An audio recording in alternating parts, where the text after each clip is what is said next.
Alamat ng kawayan. Noong unang panahon, ang mga puno ng kawayan ay hindi yumuyuko. Mayayabang ang mga ito at laging taas noo. Ipinagmamalaki nila ang makinis nilang katawan. Berdeng-berde ang katawan ng kawayan. Sariwang-sariwa ang kulay nito, lalo na kapag nasisikatan ng araw. Pero mainggitin ang kawayan. Naiinis siya kapag hindi pinapahalagahan. Kapag nalalamangan siya ng ibang puno at halaman, ay nagtatanim siya ng galit. Masama siyang mapahiya.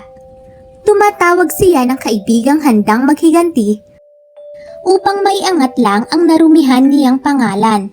May isang pagkakataong naparaan ang ilang kabataan sa kagubatan. Nagpalinga-linga sila. Nang makitang walang bunga ang kawayan, ay nilayuan nila ito. Nilapitan nila ang puno ng bayabas at ng santol. Tuwang-tuwa sila sa pamimitas ng mga bunga. Inilapag nila sa damuhan ang dilaw na santol at berdeng-berdeng mga bayabas. Nilapitan din nila ang mga puno ng makopa at kaimito. Namitas sila ng mga bunga. Matamis at pulang-pula ang mga makopa. Hinog na rin ang mga kaimito na kulay lila. Tuwang-tuwa ang mga kabataan habang ang mga prutas ay pinagsasaluhan. Inggit naman si kawayan. Wala siyang bunga na maipamimigay. Wala siyang silbi kung ang pinag-uusapan ay bungang prutas. Sa galit ni kawayan ay tinawag niya ang kaibigang hangin. Pinakamalakas na ihip ang higanti ng hangin. Nagbagsakan ang lahat ng bunga ng bayabas, santol, kaimito at makopa. Tuwang-tuwa si kawayan. Minsan ay may nagawing magkasintahan sa kagubatan. Nagpalinga-linga ang binata. Nang makitang walang bulaklak na makukuha sa puno ng kawayan, ay nilayuan nila ito. Natuwa sila nang malingunan ang mga halamang rosas at sampagita. Dali-daling namitas ng mababangong bulaklak ang binata. Ang halimuyak ng rosas at sampagita ay handog na makapagpapaligaya sa dalaga. Dahilan sa magagandang bulaklak, ang magkasintahan ay lalong pinagbigkis ng matapat na pag-iibigan. Inis na inis si kawayan. Wala siyang kahit isang bulaklak na maiaalay. Sa pagkapahiya sa sarili, ay tinawag niya ang kaibigang ulan. Sunod-sunuran si ulan upang makapaghiganti ang kawayan.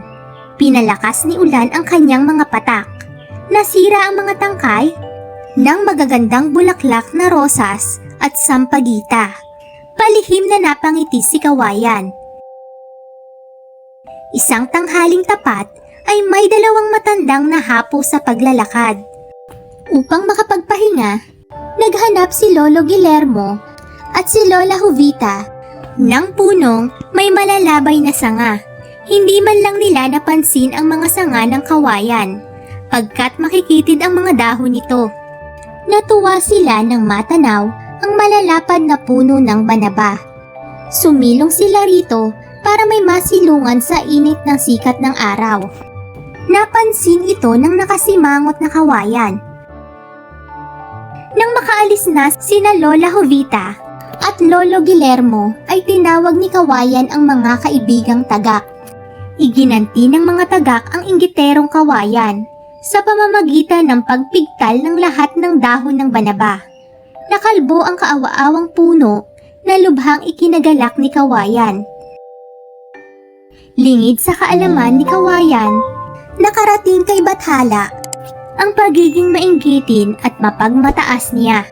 Bilang parusa, pinayuko ni Bathala ang laging nakatingalang kawayan kapag nahihipan ng malakas na hangin. Ang pagyuko ni kawayan ay bilang pagkilala sa anumang biyayang handog ni Bathala ay dapat na pahalagahan at hindi dapat mamugad ang inggit sa puso ni numan. Thank you for watching. Please subscribe.